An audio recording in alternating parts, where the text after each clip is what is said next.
Julie Payette dares to be interesting with comments on climate, astrology, and divine intervention. Governor Gen. Julie Payette said a few interesting things on Wednesday night. And if that's interesting, it's because governors general generally tend to avoid saying particularly interesting things. Addressing a science conference in Ottawa, Payette argued for the need for greater public acceptance and knowledge of science.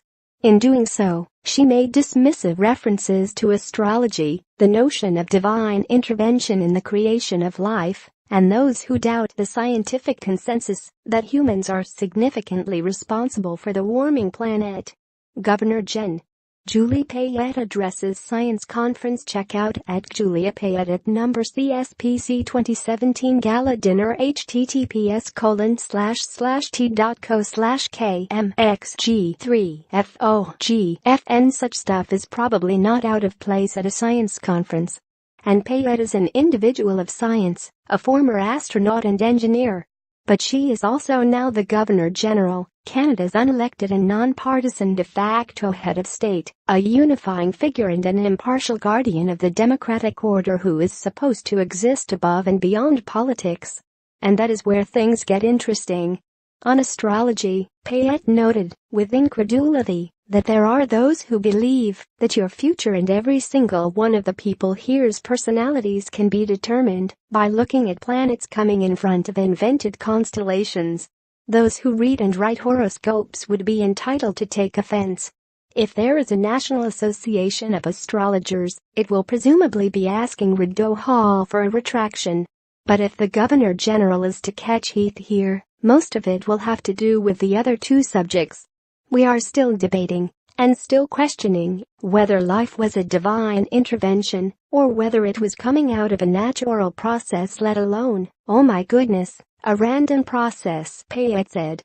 Trudeau defends Payette's comments 053. A narrow reading of this might be that Payette was taking issue with those who advocate for a strict understanding of creationism, though divine intervention could be understood more broadly than that. But however strongly one feels about the science of evolution, religious belief might generally be considered sacrosanct, or at least a topic that the appointed occupant of Rideau Hall should avoid commenting on. Of the things Payette said on Wednesday night, this is perhaps the comment she might be most likely to regret. It was what she had to say about climate change that seemed most immediately interesting. Granted, it's also possible that saying what she said shouldn't be considered interesting. Can you believe that still today in learned society, in houses of government, unfortunately, we're still debating and still questioning whether humans have a role in the earth warming up or whether even the earth is warming up, period, she asked. Payette waves to onlookers as she receives a salute from an RCMP officer following her installation ceremony.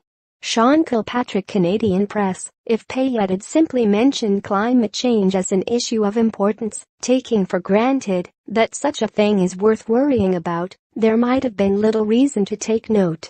In fact, Payette had referenced climate change in 2 of her 3 previous public engagements during her installation speech and, earlier this week, during her remarks at a state dinner for the President of Colombia.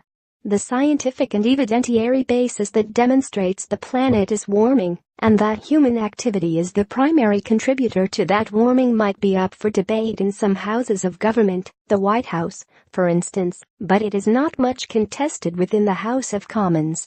In June, for instance, the House endorsed the Paris Accord by a vote of 277 to 1, Conservative MP Cheryl Gallant being the lone dissenter. Each of the 3 major national parties promised action on climate change in their 2015 election platforms. And perhaps only 2 current members, Gallant and fellow Conservative MP Brad Trost, have publicly questioned the scientific consensus on climate change. Some number of Canadians might also doubt the threat of climate change. But those doubts likely shouldn't be treated with the same deference as is afforded to religious belief. Importantly, Payette avoided advocating for any particular policy response to climate change. She could also claim some royal precedent. Prince Charles is outspoken on the issue of climate change and once referred to skeptics as a headless chicken brigade. Granted, Charles isn't Canada's head of state, though eventually he may be. And therein lies the ultimate consideration for Payette. For every governor-general there is a chance, however remote, that he or she will be called on to exercise their judgment and decide who will govern the country. Consider that